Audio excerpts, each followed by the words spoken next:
Baik, kita lanjutkan.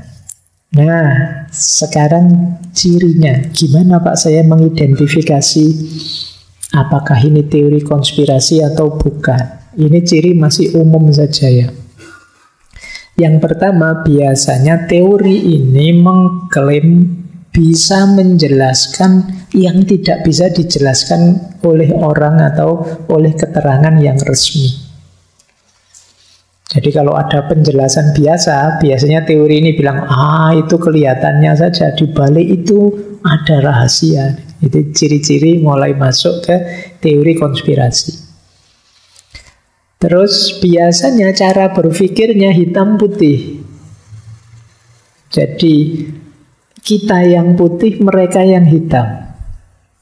Jadi membagi secara diametral yang hitam dan yang putih. Orang-orang yang berkonspirasi itulah yang hitam. Kalau kita sih kelompok putih. Kemudian yang ketiga, biasanya mereka ini merasa hebat karena tahu hal yang rahasia yang orang lain tidak tahu. Itu yang membuat kadang-kadang kan kita juga ikut semangat nge-share cerita-cerita jenis teori konspirasi ini, karena rasanya kita itu bangga loh, saya punya informasi rahasia, kamu tidak punya, nih tak kasih. Jadi ada kebanggaan tersendiri kalau bisa bercerita sesuatu yang orang lain tidak tahu. Makanya hari ini itu kan era apa-apa informasi ingin cepat. Karena apa? Karena semakin cepat kita menginformasikan, ada rasa bangga bahwa kita lebih tahu duluan hal yang orang lain tidak tahu. Ini yang kadang-kadang jadi blunder hari ini. Balapan nge-share, padahal kita tidak paham yang kita share apa. Kadang-kadang yang di-share juga begitu. Kamu kok bagi WA ini, kemarin saya sudah dapat WA kayak gini loh, 3 kali malahan. Kamu langsung, wah kalah cepet aku, dan kamu kecewa. Jadi kamu tidak mikir yang kamu bagi itu manfaat atau tidak. Kamu hanya mikir ingin menunjukkan bahwa aku lebih hebat dari kalian. Kenapa? Aku lebih dulu tahu hal sepenting ini. Nah itu mental hari ini banyak sudah. Jadi perlombaan nge-share, kadang video, kadang ya ukurannya besar lagi. Ngabis-ngabisin kuota, tidak penting lagi. Kadang ada yang menjebak itu kan, di depannya kelihatan serius, di belakangnya ternyata enggak. Oke ya, itu logikanya orang hari ini. Ini mungkin imbas, jadi zaman dulu di era awal modern kan ada semboyan dari Francis Bacon bahwa knowledge is power. Siapa yang punya pengetahuan, dia punya kuasa. Nah, itu mungkin bentuk latennya seperti yang kita alami hari ini. Orang berlomba-lomba dulu-duluan informasi. Tidak peduli itu hoax atau bohong atau keliru atau prank. Pokoknya saya sebar dulu, biar kelihatan bahwa saya lebih update dari kalian. Ketika saya lebih update, berarti saya lebih hebat dari kalian. Baik. Jadi kadang untuk hal yang sepele, yang remeh-temeh itu kalian berlomba untuk lebih dulu tahu. Baik, jadi ini cirinya teori konspirasi. Lanjut ya. Kok bisa orang percaya teori konspirasi? Mengapa kok orang percaya? Setidaknya ada 3.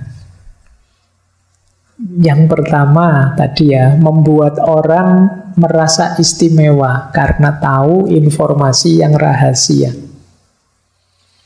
Yang kedua, membuat orang merasa hebat. Kita bisa melawan kelompok gelap dan kita adalah kelompok terang. Kita orang-orang hebat yang tidak bisa dibohongi begitu saja oleh para konspirator. Waktu orang cenderung percaya. Dan yang ketiga, ini yang mungkin lebih dominan, banyak orang lain yang juga percaya. Ketika banyak yang percaya, secara psikologis kita tergiring untuk mungkin benar itu. Kita pun akhirnya ikut percaya. Jadi kalau viral kan kita cenderung lebih percaya. Hari ini kan perlombaan viral-viralan. Kita melakukan segala cara untuk viral. Kadang-kadang kita bikin trik. Saya sering sekali ditawari jual beli follower. Kalau 1.000 berapa, kalau 5.000 berapa. Itu karena ini peluang sebenarnya. Karena hari ini apa? Kalian kan mendewa-dewakan like and comment and share. Kalau tidak ada yang like kan rasanya duniamu gelap.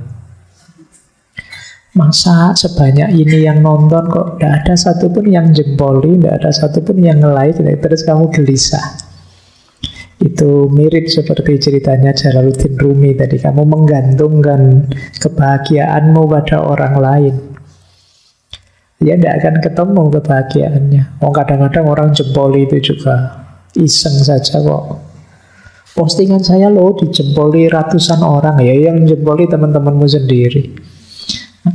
Ada yang satu orang akunnya 20, ada yang satu orang akunnya 30.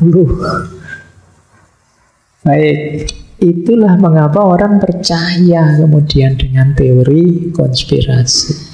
Saya lanjutkan ya. Ini materinya agak panjang. Terus kita lihat ada jenis-jenis macam-macam teori konspirasi. Wacana ini agak menarik.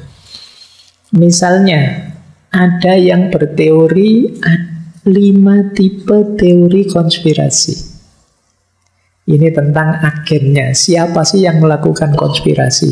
Ini boleh dicek di bukunya Walker, The United States of Paranoia. A Conspiracy Theory. Ini membahas teori konspirasi juga. Dia menyebut ada 5 tipe teori konspirasi. Yang pertama tipe musuh dari luar. Yang kedua tipe musuh di dalam. Yang ketiga tipe musuh di atas. Yang keempat tipe musuh dari bawah. Dan yang kelima konspirasi kebajikan. Ini agak unik. Yang pertama musuh dari luar. Yang berkonspirasi itu orang-orang di luar kita untuk merusak kita, menjatuhkan kita. Mungkin nanti tiba-tiba ada yang komen jelek-jelek di videonya ngaji filsafat ya. Terus kalian, wah ini mesti ada serangan sistematis dari luar, ingin menjatuhkan ngaji filsafat ini. Itu jenis pertama berarti. Musuh dari luar. Ada kebalikannya, musuhnya di dalam. Ini mesti orang-orang dalam ini mesti yang kecewa sama Pak Faiz ini. Bersepakat untuk menjatuhkan. Mungkin karena minta tema nggak diturut-turuti. Sudah bertahun-tahun misalnya. Terus berkonspirasi dia. Ngaco terus misalnya, komentar jelek terus, apa terus. Itu jenis konspirasi kedua. Ada musuh di dalam. Yang ketiga, musuh di atas. Musuh di atas itu, ini mesti orang-orang yang berkuasa ini, diam-diam melakukan kesepakatan, mencari keuntungan biar kita rugi. Nah, ini jenis konspirasi ketiga. Kita menuduh orang-orang di atas kita, yang punya kuasa di atas kita, yang melakukan konspirasi untuk keuntungan mereka sendiri, entah dalam bentuk apa. Ada juga sebaliknya, musuh dari bawah. Kalau ini yang nuduh biasanya yang atas. Ini orang-orang ini kok tidak ada suaranya, ini mesti sedang rapat, ingin menjatuhkan saya, ini diam-diam. Nah, ini teori konspirasi, musuhnya dari bawah. Jadi macam-macam ya serangan teori konspirasi, dari luar, dari dalam, dari atas, dari bawah. Semuanya bisa, tapi ya semuanya hanya tuduhan. Makanya sifatnya teori konspirasi. Ada lagi yang kelima, kalau ini agak unik. Konspirasi kebajikan. Kalau ini alternatif ya, di luar tema kita. Jadi ini menuduh tapi nuduh baik. Waduh, kok yo studi saya kok selancar ini ya, padahal saya itu tidak pinter. ini mesti ada dosen-dosen yang memang sepakat biar saya sukses. Nah ini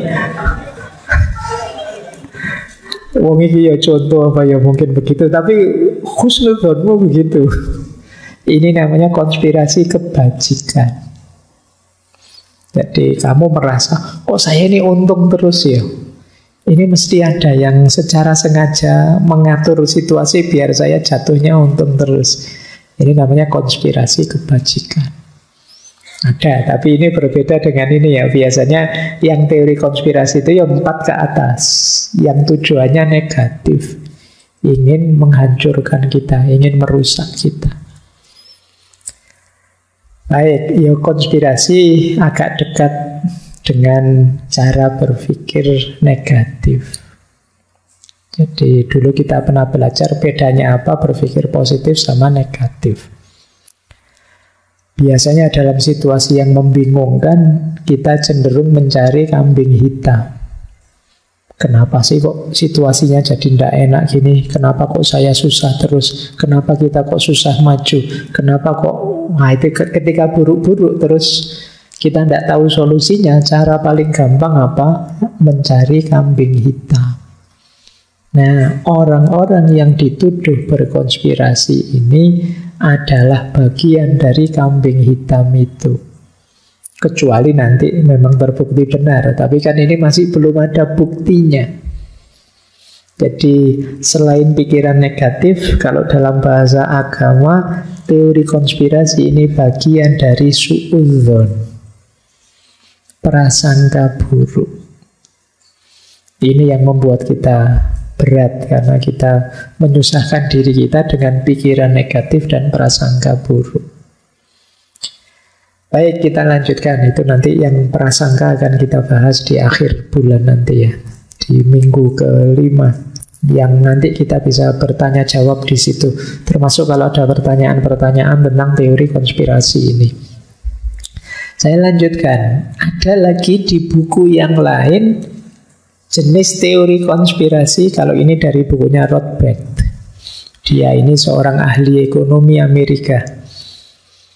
Dia membagi teori konspirasi jadi 2. Ada konspirasi dangkal, ada konspirasi dalam.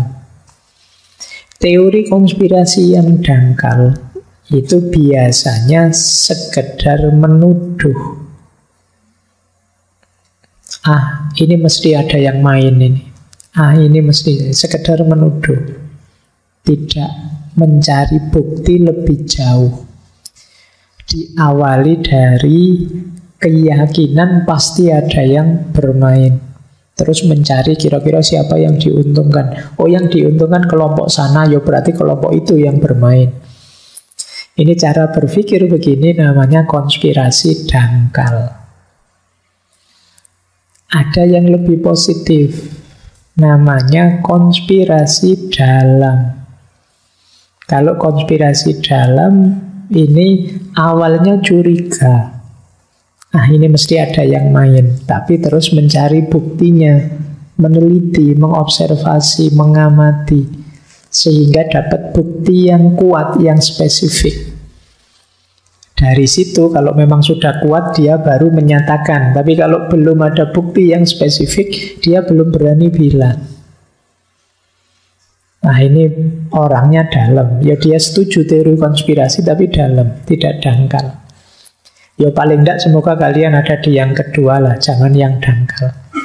Kalau yang dangkal ini asal nuduh. Ya memang yang kedua lebih capek, lebih ringan kalau main share saja, main bagi saja. Tapi kan ya kurang bertanggung jawab, apalagi kalian. Sebagian besar yang muda-muda ini kan harapan bangsa semua. Masa senjatanya hanya teori konspirasi, itu kan kamu nanti ditertawakan seperti konotasi tadi. Konotasinya ini sebenarnya merendahkan kalau kamu hanya pakai teori konspirasi. Cari fakta-fakta, data yang lebih bertanggung jawab. Bukan berarti pasti salah, cuma teori konspirasi mengindikasikan kita belum punya datanya tapi sudah menuduh. Kita belum ngerti faktanya atau isinya data itu hanya manipulasi-manipulasi, tapi kita sudah berani bikin pernyataan. Ini yang sering jadi masalah. Baik, itulah gambarannya secara umum apa itu teori konspirasi. Setelah ini kita lanjut dengan pendalamannya. Bagaimana menyikapinya, akarnya, dan lain sebagainya. Paling tidak babak pertama ini sudah sekitar 1 jaman kita bicara. Semoga teman-teman paham ya apa itu teori konspirasi. Kalau belum paham, yo diikhlaskan saja. Kita lanjutkan. Boleh diselingi minum dulu. Yang punya minuman. Yang enggak ya, monggo melihat orang minum enggak apa-apa.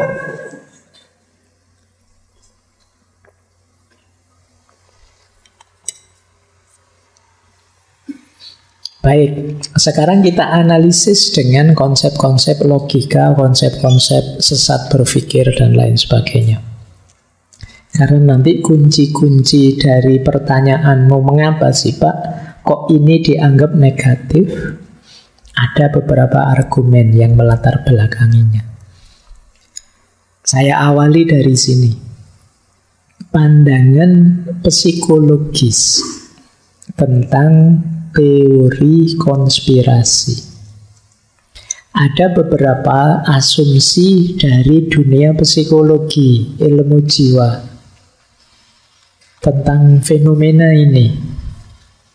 Yang pertama, manusia itu cenderung mengharapkan satu peristiwa besar juga harusnya punya penyebab yang besar. Manusia itu senang dengan kehebohan.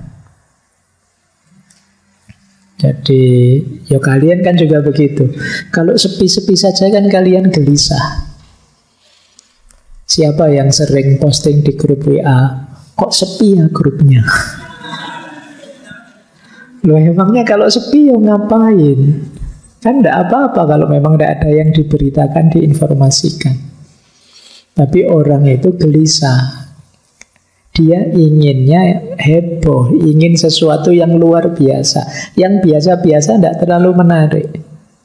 Kayak kalian kalau belajar tasawuf itu loh, kalau mari kita sabar, istiqomah, gimana caranya dekat dengan Allah, kamu tidak terlalu tertarik. Tapi begitu saya cerita, ada wali yang bisa jalan di atas air, oh kamu seneng itu.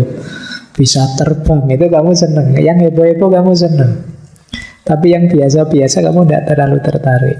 Itulah kenapa teori konspirasi ini menarik, karena pasti heboh. Itu secara psikologis yang pertama. Maka kalau kalian ingin jadi orang terkenal lah, heboh lah. Iya, nanti banyak yang kenal kalian sudah. Bikin aneh-aneh. Nanti orang kenal kalian. Yang kedua, manusia itu cenderung punya sifat curiga terhadap motif-motif tersembunyi orang-orang di sekelilingnya. Kalau tidak percaya boleh dicoba. Kalau kalian saya tawari, mau tidak kalian bisa baca pikirannya orang di sekelilingmu? Kamu mesti mau semua. Kenapa? Kamu selama ini ingin tahu orang lain mikir apa ya tentang saya. Saya juga ingin tahu apa yang ada di pikirannya orang lain. Jadi manusia itu cenderung curiga terhadap orang lain. Apalagi yang pikirannya negatif, apalagi orang yang tidak kita sukai. Kita mesti waspada sudah.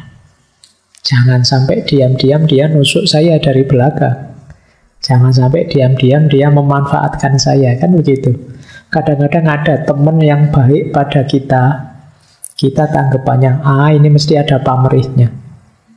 Ngomongnya manis sekali, balik nanti ujungnya pinjam 100 dulu. Nah, itu kan curiga kamu. Padahal temenmu ya pengen baik-baik saja, tapi kamu curigai. Apalagi yang jahat. Jadi manusia cenderung mencurigai sesamanya. Jadi itu di antara keistimewaannya manusia, sudah seneng gegeran. Sampai di skala bunuh-bunuhan. Kan itu yang dulu sudah diramalkan oleh para malaikat itu. Dan sekarang banyak terjadi fenomena itu. Itu asumsi kedua dari ranah psikologi. Yang ketiga, secara psikologi ada pandangan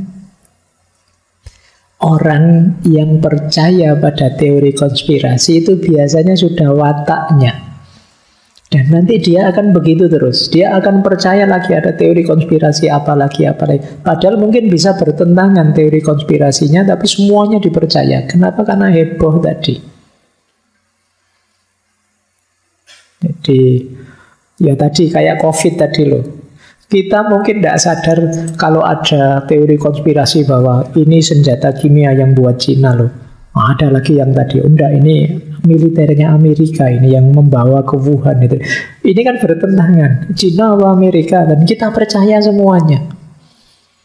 Sudah apa-apa Pak, asal bukan Indonesia saja Pak, saya tenang. Mungkin kamu begitu. Jadi kamu percaya segala macam teori konspirasi meskipun isinya bertentangan. Ini biasanya karena sudah tipenya orang begitu.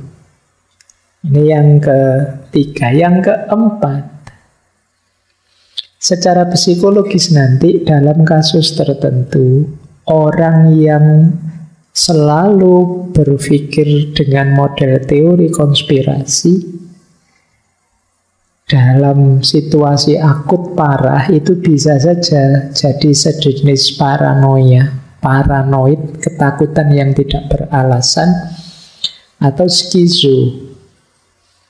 Ya gampangannya kadang-kadang sampai level halu. Kamu kan sering pakai istilah halu ya. Membayangkan yang tidak-tidak, ketakutan yang tidak perlu. Cara berpikirnya selalu jangan-jangan. Jangan-jangan ini tipuan ini. Jangan-jangan ini jebakan ini. Jangan-jangan itu. Ini kalau berlebihan kan terus jatuhnya paranoid. Jadi apa-apa serba takut, khawatir ditipu, khawatir dibohongi, khawatir teman-temanmu konspirasi jelek tentang dirimu. Saya maju kok semuanya senyum-senyum, ini mesti ada rencana jahat, ini mesti teman-teman ini mau ngapain itu ya kamu parno sudah. Temanmu senyum kamu curiga, temanmu diam saja kamu curiga, temanmu ketawa kamu curiga, temanmu diam saja, wah ini mesti cuek, aku dianggap tidak bernilai, emangnya dia aja yang pintar, begitu. Nanti temanmu senyum, itu senyumnya kok sinis sekali sih. Temanmu ketawa, itu menertawakan aku mesti, wah kamu pikiranmu jelek terus, kamu serba takut. Nanti sampai level halu. Jadi saya ada beberapa bulan terakhir ada mahasiswa yang konsultasi ke saya, ngejak ngobrol saja karena sering mendengar suara-suara untuk melakukan hal-hal yang negatif di telinganya. Dia merasa seperti ada yang bisiki. Ya untungnya dia masih tangguh, masih kuat. Jadi, kalian juga hati-hati karena pikiran-pikiran negatif, cara pandang yang serba penuh kesulitan, kebencian, itu kadang-kadang membebani diri kita. Overthinking jangan diremehkan. Ya, kadang-kadang tambah lama tambah parah. Seperti di Murphy's Law kemarin loh, yang kita anggap, ala Pak ini stres itu wajar kok Pak, stres kayak gini biasa. Tapi kalau numpuk-numpuk banyak, ya tambah lama tambah parah. Jangan sampai sekedar teori konspirasi kamu jatuhnya ke paranoid atau skizo. Ada enggak di sini yang kalau diajak ngomong A jawabannya B? Kemana-mana pikirannya. Itu biasanya pikirannya penuh, isinya macam-macam. Problem sedunia dimasukkan kepalanya semua. akhirnya tidak nyaman dia dengan hidupnya. Hidup ini rasanya berat sekali. Oke ya termasuk kecurigaan-kecurigaan versi teori konspirasi tadi. Nah, yang kelima, pada akhirnya orang itu kalau selalu berpikir model konspirasi, cenderung tidak lagi percaya dengan metode-metode ilmiah, prinsip-prinsip ilmiah. Dia lebih percaya dengan anggapannya sendiri. Nanti kita lihat ada banyak cara berpikir yang seperti itu. Maka ayo, biar jiwa kita sehat, mari banyak menghindari asupan-asupan nutrisi yang merusak diri kita. Termasuk model-model hoax, model-model berita palsu, termasuk teori konspirasi ini. Ya paling tidak kita selamatkan diri kita sendiri dulu lah. Mungkin yang lain pelan-pelan kita bantu kalau kita sendiri sehat. Nah kalau kita sendiri tidak sehat kan bisa nular nanti.